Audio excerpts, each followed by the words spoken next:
let's move on and talk about the other big thing that happened this week in Star Wars, and that is the new preview and the release date finally for Lego Star Wars: The Skywalker Saga. Let's talk a bit about the game. Eric, we'll throw it over to you first. What was your reaction to this trailer? Are you looking forward to this one?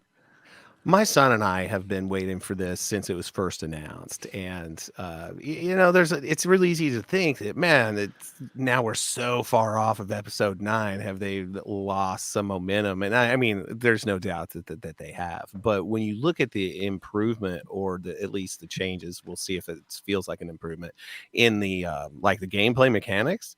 Because we're big video gamers here in this house. I just recently looked at my stats for Red Dead Redemption 2, which I've only been playing for like a year and 3 or 4 months, and I've got like 2,200 hours in on that thing. It's ludicrous. We play a lot of video games in this house, but it's at the changes that they've made to it, and like how more involved it is. I'm really excited for it. Those Lego games are fun. They're fun, they're action packed, and they're not just for kids, but it is something I can easily enjoy with my 7-year-old son and not feel guilty about it. So we are super stoked on it. Now, the one tough thing for me to decide is, because we are a multi Xbox home, I like to buy the digital version of games, because the way that works is the home Xbox, I buy all of the stuff, and the family system setup is that anybody can play any of the games on that Xbox while I'm still playing the same game myself down here where my cool Xbox is. But if I get the physical release, which has a really neat Luke minifigure, you can't do that. You can play it on the one Xbox. So I really don't see myself buying it twice. So I'm probably going to have to go the deluxe digital route, just so that Henry can be playing it. I thought you were the guy that like bought 2 of everything and kept one in the box and opened one.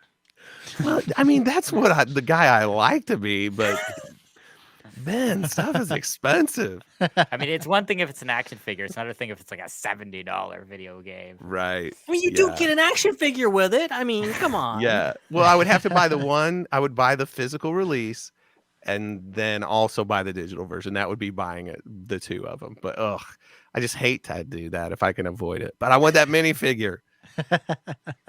It's Luke with they have blue like milk. A carton of blue milk. Yeah. Yeah.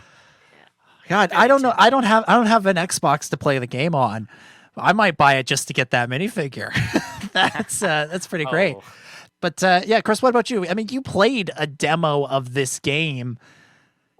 I feel like it was pre-pandemic, so it was like a lifetime ago, I basically. can't remember if I played a demo. I think I watched. You watched the play demo, it. yeah. I watched the demo. Yeah, and E3 ages and ages ago. Like, Yeah. how does this compare to what you saw? Did that ever come out? Did that? I don't think so. footage ever come out? Okay, I always get confused because it's been so long. I'm like, surely they've released it by now, but I guess not. And I guess they didn't get into it in the other 4 minutes of the trailer, which I haven't seen yet. I mean, what they showed was, when you got on Tatooine, it wasn't like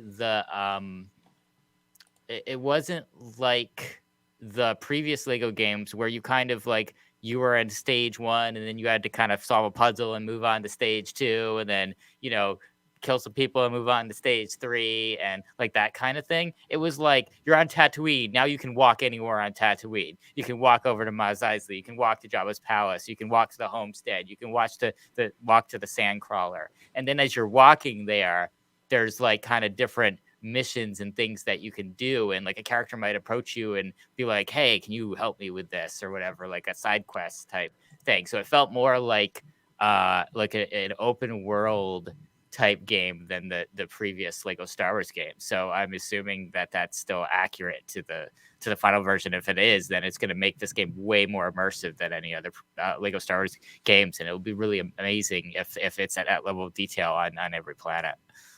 Nice. Ben, what do you think of what we've seen? It looks really good, and I have been someone who I love the first games. I just recently 100%ed Lego Star Wars 2 Nice. completely. I just got back into it. And I'm like, okay, I've never done that before, and I did it, and it was a blast. And I think that genuinely is like one of my favorite video games of all time. And I think for me, those games kind of peaked around there. And I think the one that's actually I think I like better than that is Lego Indiana Jones. Those games were great. And I think there was something about like the way it is and the mumbling is probably part of it, and also just the mechanics of the game. I've played Lego Force Awakens. I've played some of Lego Clone Wars. To me, it felt like they were getting a little too complicated, for lack of a better term. Maybe I'm just too dumb to play Lego Star Wars, anymore. But I think it is designed for kids, and I feel like if I'm an adult and I'm having problems with this, maybe it is a little too complicated. This obviously looks way more, in depth and way more complicated than the original games, obviously, and we would be disappointed if it wasn't. This feels better to me. It looks better. It's obviously way different. There's health bars against some of the characters. Like, there's a lot of stuff going on in there. I think it looks really good, and it looks completely different, obviously, in how they're setting this up and how you can kind of travel between planets, and there's not just going to be like one straight path. And that's what I like doing all the stuff that I did with Lego Star Wars 2, which is like playing each level over and over and over again. You can only go one path, normally speaking. This like bringing up the idea that like you can take multiple paths within a level and do all these different things, and there'll be more Easter eggs to explore and whatever. That's really cool. I think that'll make the playability a lot more like immersive, and also just like make you want to keep playing it. Because you got to get that last mini kit and that last power brick or whatever they're going to have in this new game. And it looks beautiful. Like, and being able to kind of explore stuff, and maybe not everything's going to be in a level. You could just go to Dakar or whatever else, or Octo or whatever. Like, it looks really cool. So yeah, I guess I got to get a next gen console, guys. Jeez.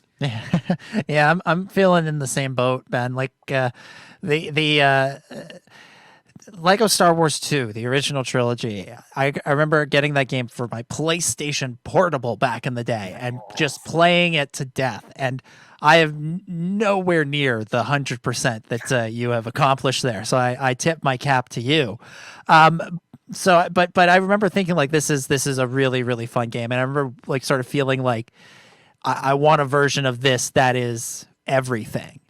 And I remember getting they released the complete Saga version that was just basically the first game and the second game in one. And I remember trying to play that on the Wii, and sort of being like, oh, this is good, this is fun, but I'd like something new. I'd like something that takes what's been done and builds on it. And then I remember playing the Clone Wars one, and there were elements of the Clone Wars that I really liked, and then there were other elements that felt really gimmicky. And I didn't play the Force Awakens one because that was after I quit video games. And this feels like it's going to be the game that gets me back into playing video games in some format. I'd love it if this could be released on like PC or something, so I don't have to get a completely new console. But I suspect that that's not the case, although I don't know. But this is the first Star Wars game in a while, more so than Battlefront, more so than Jedi Fallen Order, more so than Squadrons, that I'm looking at going like, I really want to play this, and I'm really excited. And I will admit, it's fully nostalgia, fully nostalgia. That's drawn me back into this one. But this is one of those things I'm nostalgic for, and I want to play it again. So I'm looking forward to this. I thought the sort of 6-minute overview that they released today it has me excited, has me hyped for this game. I'm seeing at least the platforms listed on Wikipedia, which again is not always the best source.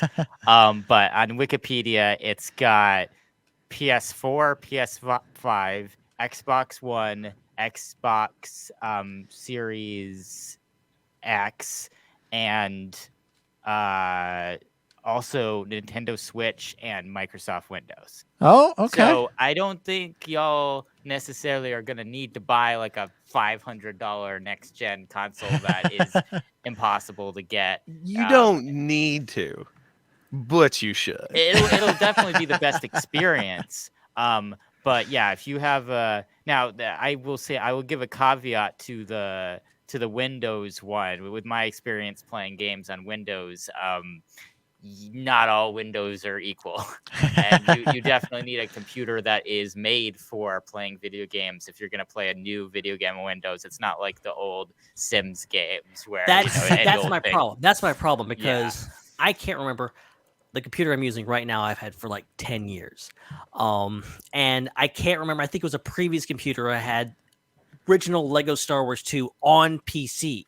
I played that to death, and my computer could handle it for the most part until I got to the indoor level in Return of the Jedi, and it was a long level, and my computer couldn't handle it, and it ran really slow, and it really annoyed me. So, like, recently, the one I 100%ed is a PS2 version. I was like, I'm not doing that again. I want to get a console version. Yeah. Good. Oh, sorry, go ahead. Oh, sorry. Continue, Eric. I got another point to make. No, it's with people who don't realize the best graphics you're ever going to get in a video game are going to be on PC. And if people who are outside of the video gaming circles probably don't realize that, but it's by far PC is always going to be the best graphics because you have the best dedicated video hardware. But that's also what will wreck you from being able to play it. I was trying to play the complete saga one. That's the combination of the first two on Steam on my Windows laptop that's a desktop replacement, and spec wise it should be able to do it no problem, and it was clunky and laggy as can be. And it's a Lego game, so this new one would destroy that Windows machine I have. You got to have something good, and that's where the consoles come in, that they're streamlined to only do this one thing, and they do them quite well. Yeah. I would recommend, if this is the game that you're going to be playing and you're not interested in Battlefront or any future online Star Wars games, because there's probably going to be many, many online Star Wars games in the future, I would recommend Nintendo Switch. Because that's what I was thinking. Yeah, because for multiple reasons. One, it's the least expensive option. Two, it's both high enough graphics to work with a TV. You can put it in a dock and play it on a TV, but then you can also portably bring it with you anywhere. And I was thinking that as well, because like I said, my nostalgia goes back to the PlayStation Portable. And so I had the idea of being able to sit around, with something that fits in my hands like that. Again, that's very enticing to me. Okay, somebody stop me from ordering a Nintendo Switch tonight, please. Somebody stop me right now. Yeah. It's a dangerous conversation we're having here.